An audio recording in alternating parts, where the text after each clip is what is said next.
اسے کہتے ہیں؟ کیا استخارہ کا کوئی مخصوص سنت طریقہ بھی ہے؟ استخارہ کی اگر کوئی سنت دوا ہو تو وہ بھی بتا دیں۔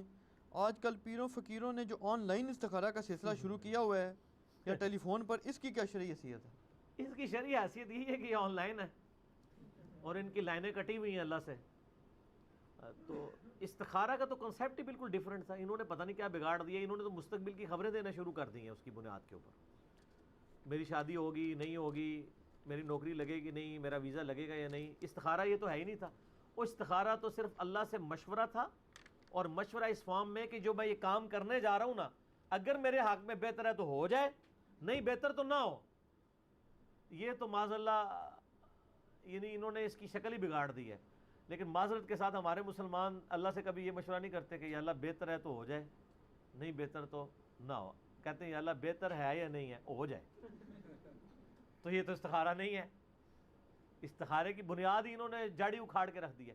پیچھے سے مجھے مشکات المصابیح کی پہلی جلد ہے، وہ اوپر 2 جلدیں رکھی ہیں، ان میں سے پہلی والی جلد دے دیں، میں ان کو استخارے والی دعا بھی صحیح بخاری میں جو آئی ہے نا وہ بتا دوں۔ یعنی انہوں نے استخارے کا حلیہ بگاڑ، یہ تو مستقبل کی خبریں پتہ کروا رہے ہوتے ہیں، وہ استخارہ تو کہیں بھی موجود نہیں، استخارہ بالکل ڈیفرنٹ چیز تھا۔ صحیح بخاری میں حدیث ہے، جابر بن عبداللہ رضی اللہ تعالیٰ عنہ باقی اصحاب کہتے ہیں کہ اللہ کے محبوب صلی اللہ علیہ وآلہ وسلم ہمیں دعائے استخارہ اس طرح تعلیم کیا کرتے تھے جس طرح قرآن کی آیات، آپ اندازہ لگا لیں، اور ہمیں ہر اپنے دنیاوی معاملے میں مشورے کی طرف آپ علیہ السلام استخارے کی ترغیب دلایا کرتے تھے۔ اچھا آپ یہ دیکھیں کہ اس کا تعلق دنیا کی چیزوں کے ساتھ ہے، میں دعا بھی آپ کو پڑھ کے بتا دوں گا، دین کے ساتھ نہیں ہے۔ کوئی شخص یہ نہیں استخارہ کر سکتا کہ میں استخارہ کروں کہ سنی ٹھیک ہے یا شیعہ۔ دین کے اوپر آپ کو علمی دلائل دیکھنے ہوں گے۔ بعض لوگ اس طرح کے استخارے بھی کر رہے ہوتے ہیں، اور ماشاءاللہ بریلوی استخارہ کرتے ہیں تو دیوبندی غلط نکلتے ہیں، دیوبندی استخارہ کرتے ہیں بریلوی غلط نکلتے ہیں، کیونکہ استخارہ وہ ہو ہی نہیں رہا ہوتا، وہ ان کا اپنا ایک آپ سمجھ لیں خود ساختہ قسم کا استخارہ ہوتا ہے، اس کا قرآن و سنت سے کوئی تعلق نہیں۔ پہلی بات کلیئر کر لیں، استخارے کا تعلق صرف دنیاوی معاملات کے ساتھ ہے، دنیاوی لین دین، دنیاوی کوئی شخص یعنی کاروبار شروع کرنا چاہتا ہے، کوئی اگرچہ یہ بھی الٹیمیٹلی دین میں آتا ہے لیکن دنیاوی معاملات کی بات ہو رہی ہے، عقائد کی نہیں۔ شادی کہیں کرنا چاہتا ہے، کوئی کسی کے ساتھ معاملہ کرنا چاہتا ہے، یہ والا دینی معاملات کو قرآن و سنت سے اخذ کیا جائے گا، اس میں استخارے کے اوپر رلائی نہیں آپ کریں گے۔ میں نے کئی دفعہ بتایا کہ ٹیکسلا میں ایک بھائی تھے تو وہ کہتے ہیں میں استخارہ کر کے قادیانی ہو گیا ہوں، مجھے اشارہ ہوا آپ قادیانی ہو جائیں،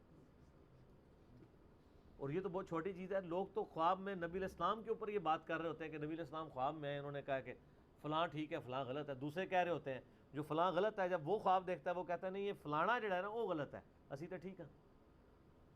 تو اس میں میرا ایک کلپ بھی ہے مولانا طارق جمیل صاحب کا خواب، اس میں نے ڈیٹیل سے اس کے اوپر ڈسکشن کی، آج میں اس کو سکپ کرتا ہوں۔ یہ جو حدیث ہے نا جی، میں استخارے کے اوپر جو حدیث ہے صحیح بخاری اور صحیح مسلم دونوں کے اندر یہ حدیث موجود ہے، اور مشکات المصابیح میں آپ کو جو نفلی نماز کا چیپٹر ہے نا اس کے اندر آپ کو یہ استخارے والی حدیث مل جائے گی۔ یہ انٹرنیشنل نمبر کے مطابق مشکات میں اس کا نمبر ہے 1313 1313، بخاری میں ہے 1162 صحیح بخاری میں۔ جابر بن عبداللہ کہتے ہیں رسول اللہ صلی اللہ علیہ وآلہ وسلم معاملات کے بارے میں ہمیں اس اہتمام کے ساتھ استخارہ سکھاتے جس طرح آپ ہمیں قرآن کی سورت سکھاتے تھے۔ آپ صلی اللہ علیہ وآلہ وسلم فرماتے تھے جب تم میں سے کوئی کسی کام کا ارادہ کرے تو فرض کے علاوہ 2 رکعت نفل پڑھے، یعنی عشاء کی نماز کے بعد 2 نفل پڑھ لے یا جس وقت بھی، آسانی ہے۔ اس کے بعد کوئی خواب شاف نہیں دیکھنا ہوتا، لوگ کہتے ہیں کہ جناب 2 نفل پڑھیں، کسی سے گفتگو کیے بغیر سو جائیں، اگر سبز جھنڈی نظر آئے تو ٹھیک ہے، ریڈ آئے تو نہیں ٹھیک۔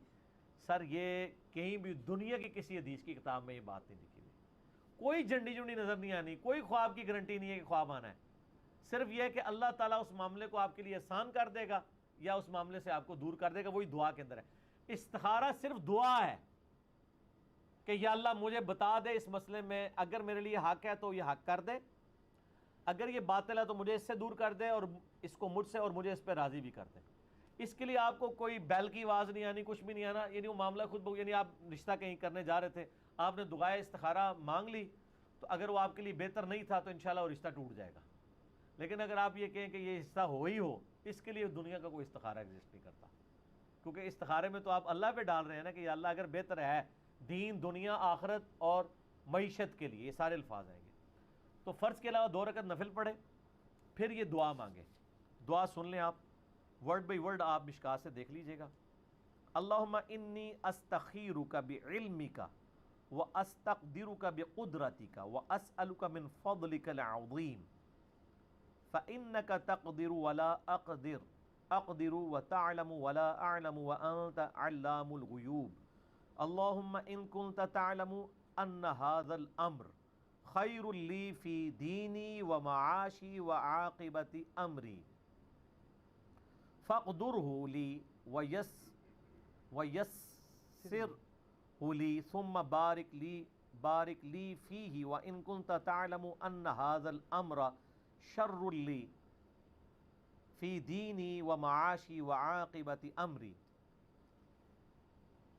اور پھر آگے الفاظ ہے فاصرفہ عنی واصرف عنہ واقدر لی الخیر حیث کان ثم ارضنی بہ۔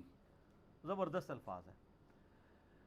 اے اللہ تعالیٰ، میں تجھ سے تیرے علم کی مدد سے خیر مانگتا ہوں، تجھ سے تیری قدرت کے ذریعے قدرت مانگتا ہوں، اور میں تجھ سے تیرا فضل عظیم مانگتا ہوں۔ بے شک تو ہر چیز پر قادر ہے اور میں کسی چیز پر قادر نہیں، تو جانتا ہے جبکہ میں کچھ بھی نہیں جانتا، اور تو تمام پوشیدہ چیزوں کا جاننے والا ہے۔ اے اللہ، اگر تو جانتا ہے کہ یہ کام جس کے لیے میں استخارہ کر رہا ہوں میرے لیے دین، میری زندگی اور میرے انجام کار یا میری آخرت کے لیے بہتر ہے، تو اسے میرے لیے مقدر کر، آسان کر، اور پھر اس میں میرے لیے برکت بھی پیدا فرما۔ اور اگر تیرے علم میں یہ کام میرے لیے، میرے دین، میری زندگی اور میرے انجام کار یا میری آخرت کے لحاظ سے برا ہے، تو اسے مجھ سے دور کر دے اور مجھے اس سے دور کر دے، اور میرے لیے خیر و بھلائی مقدر فرما، وہ جہاں کہیں بھی ہو، پھر مجھے اس کے ساتھ راضی کر دے۔ یہ پڑھنے کے بعد نبی اسلام فرمایا پھر اپنی حاجت کا نام لیں، اگر وہ رشتے کے لیے کر رہا ہے، جس کے لیے بھی۔ یہ اردو ترجمہ بھی آپ پڑھ سکتے ہیں، عربی دعا ضروری نہیں آپ پڑھیں، یہی ترجمہ پڑھ لیں، اپنے الفاظ میں بیان کر لیں۔ اس کے بعد کچھ نہیں لکھا ہے، کوئی جھنڈی نظر آئے گی، رنگ نظر آئے گا، یہ صرف دعا ہے کہ اللہ تعالیٰ کے آپ سپرد اپنے معاملے کرتے ہیں، اگر آسانی ہے اس میں میرے لیے آسانی کر دے، مشکل ہے تو اس کام کو روک دے، رکاوٹیں ڈال دے۔ اس میں ہم کس لیے کر رہے ہوتے ہیں کہ رکاوٹیں ہٹائی جائیں، اس کے لیے کر رہے ہوتے ہیں۔ یا کبھی کہیں سے جان چھڑانی ہو تو خام خواہی کہتے ہیں استخارہ کی طرف جواب ہی صحیح نہیں آیا۔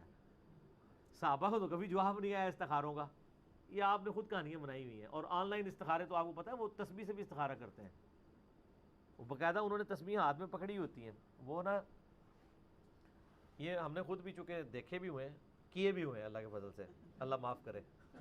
اچھا، وہ کہتے ہیں جی، وہ جو استخارہ کرنے والے وہ کہتے ہیں آپ تسبیح ہاتھ میں پکڑ لیں تو آپ اپنی وہ چیز بیان کریں، تو وہ جو بندہ استخارہ کرنے والا ہے نا، وہ اپنے ذہن میں اس کو نا سوچتا ہے، اور دوسرے سے استخارہ کرا لے، حالانکہ یہاں استخارہ آپ نے خود کرنا ہے اپنے لیے، کسی سے تو آپ کروا ہی نہیں سکتے، کیونکہ مسئلہ تو آپ کا اس میں تو سارے سیکھیں میرے لیے، میرے لیے، تیرے لیے، تو گزما نو کا جتنے مرضی تھا منو کے لینا دینا، میں اپنے ہی بات کروں گا۔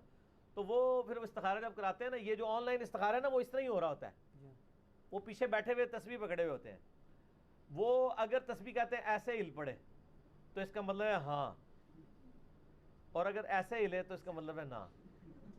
آپ ہنس رہے ہیں، آپ جا کے پوچھ لیں،